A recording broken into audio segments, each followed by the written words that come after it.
Hello students, new सृजन academy में आपका स्वागत है।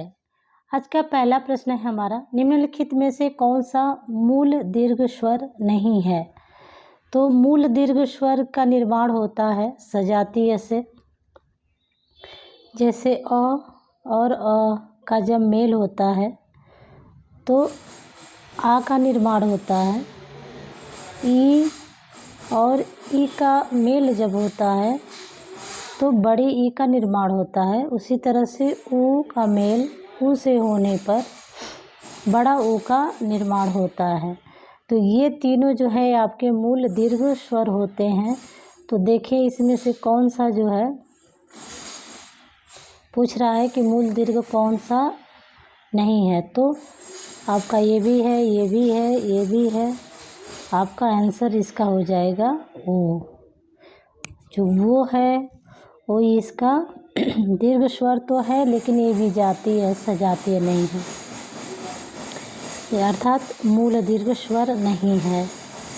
हिंदी में ध्वनियाँ कितने प्रकार की होती हैं। तो जो हिंदी में ध्वनियाँ हैं वो 4 प्रकार की होती हैं। आंसर आपका बी हो जाएगा।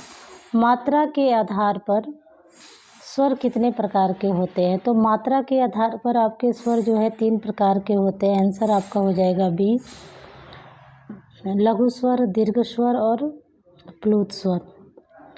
जिह्वा के आधार पर स्वर कितने प्रकार के होते हैं। नेक्स्ट प्रश्न है आपका। तो जिह्वा के आधार पर स्वर जो है ऑप्शन आपका है 2, 3, 4, 5। तो बी ऑप्शन जो है आपका सही हो जाएगा। अग्रस्वर, मध्य स्वर और पश्च स्वर, ये 3 प्रकार होते हैं।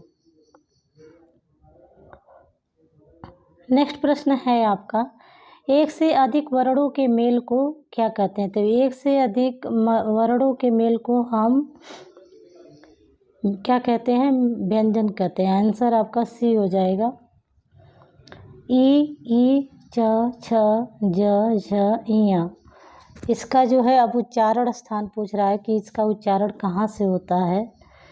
तो कंठ जो है क वर्ग के जो वर्ण हैं वो बोले जाते हैं कंठ से, और जो च वर्ग के जो वर्ण हैं वो बोले जाते हैं तालव्य, यानी कि सी आपका आंसर सही हो जाएगा।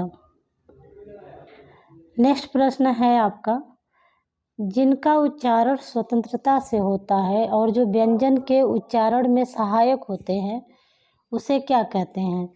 तो ये आपके स्वर कहलाते हैं, इनका उच्चारण स्वतंत्र रूप से होता है।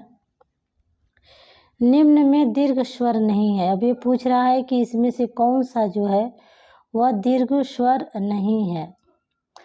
तो आप देखिए यहाँ पे आंसर इसमें बी दिखा रहा है, लेकिन आंसर ये सही हो जाएगा। ये जो है आपका लघु स्वर है, ना कि दीर्घ स्वर।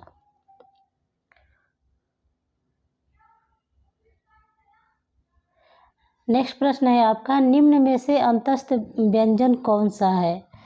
तो अंतस्थ व्यंजन आपका य, र, ल, व होता है। तो यह देखें कहाँ, व, ये जो है वह आपका जो ऑप्शन सी है ये आंसर सही हो जाएगा। ये आपके अंतस्थ व्यंजन होंगे। निम्न में से अल्पप्राण व्यंजन कौन सा है। अल्पप्राण और महाप्राण। अल्पप्राण 135 और महाप्राण 124।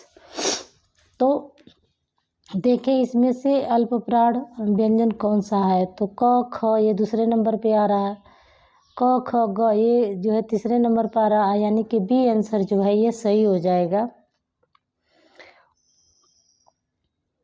नेक्स्ट प्रश्न है कि निम्न में से अल्पप्राण व्यंजन कौन सा है। ये वही प्रश्न है, दोबारा आ गया। निम्न में से, नेक्स्ट प्रश्न है, निम्न में से घोष वर्ण कौन सा है। तो घोष या सघोष एक ही होते हैं।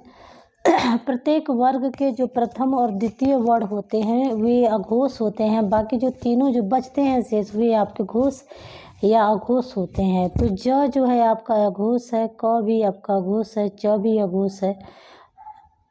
तो हाँ, च, छ, ज ये तीसरे नंबर पे है, ज आपका आंसर हो जाएगा। ट भी ये प्रथम नंबर पे है, तो ये आपका अल्पप्राण होगा, अरे अघोष होगा। नेक्स्ट प्रश्न है आपका, निम्न में से ओष्ठ्य वर्ण कौन सा है। ऐसा वर्ड कौन सा है जो ओष्ठ्य है? तो उसको उच्चारण करके देखें। अ, आ, ई, उ। देखिए ये जो उ है इसके उच्चारण में ओठ की सहायता लेनी पड़ रही है, तो ये आपका ओष्ठ्य वर्ड है। काकल्य वर्ड कौन सा है? तो जो आपका ह है ये आपका काकल्य वर्ड होता है। य का उच्चारण स्थान है, तो य, र, ल, व। जो तालु होता है वही इसका जो है य का उच्चारण स्थान होता है। आंसर आपका डी सही हो जाएगा। र का विवरण देंगे कि र क्या है? तो र जो है एक तो वर्ष है, लुंठित भी है, सघोष भी है, अल्पप्राण भी है। यानी कि विशेषता क्या है इसकी? र जो है वत्स बोला जाता है, यानी कि दंत और मसूड़े से बोला जाता है। लुंठित है, इसके उच्चारण में जीभ जो है लुंठित हो जाती है। और ये जो है सघोष है, ना कि अघोष, और अल्पप्राण है। नेक्स्ट प्रश्न है आपका, अंतस्थ और ऊष्म व्यंजन कितने होते हैं? तो अंतस्थ और ऊष्म दोनों मिलाकर के 4 4 8 व्यंजन हुए। आंसर आपका बी सही हो जाएगा। दीर्घ का वर्ण विच्छेद क्या है? तो दीर्घ का पहले द लिखेंगे हाफ, उसके बाद जो है री लिखेंगे, फिर उसके बाद ग आधा, फिर उसमें पूरा, यानी कि दीर्घ जो है आपका आंसर हो जाएगा ए। नेक्स्ट प्रश्न देखेंगे हम। नेक्स्ट प्रश्न है आपका, सघोष वर्ड कौन सा है? तो अघोष और सघोष में क्या फ़र्क है? मैंने बताया था कि जो प्रत्येक वर्ग का पहला और दूसरा जो होता है वो अघोष होता है, बाकी तीसरा चौथा यानी कि 345 जो होते हैं वे आपके सघोष में आते हैं। तो प आपका पहला है, ये अघोष है। त थ ये भी आपका दूसरा नंबर है, तो ये भी अघोष है। प फ ब ये तीसरा है, यही आपका आंसर सही हो जाएगा। ऊष्म व्यंजन और ये जो है आपका अघोष है। ऊष्म व्यंजन कौन सा है? ऊष्म व्यंजन, नेक्स्ट प्रश्न है कि ऊष्म व्यंजन कौन सा है? तो ऊष्म व्यंजन आपका जिसके उच्चारण में जो है मुंह से हवा निकलती है, तो गर्म हवा निकलती है, तो ये आपके जो ऊष्म व्यंजन है वो और ह ये आपके ऊष्म व्यंजन के अंतर्गत आएंगे। नेक्स्ट प्रश्न है, उद्यान का शुद्ध वर्ण विच्छेद क्या है? तो उद्यान का वर्ण विच्छेद देखेंगे हम यहाँ पर। उ पहले, फिर उसके बाद द, फिर उसके बाद य, फिर प्लस उसके बाद आ लगेगा इसमें, फिर न आधा होगा, फिर पूरा आ। ये कौन सा पूरा कर रहा है नियम? तो सी सही हो जाएगा। नेक्स्ट प्रश्न है, निम्नलिखित में से कौन ट वर्ग में नहीं है? तो इसमें से देखें ट वर्ग में कौन नहीं है? तो ध नहीं है, आंसर हो जाएगा आपका। तो आज के लिए बस इतना ही।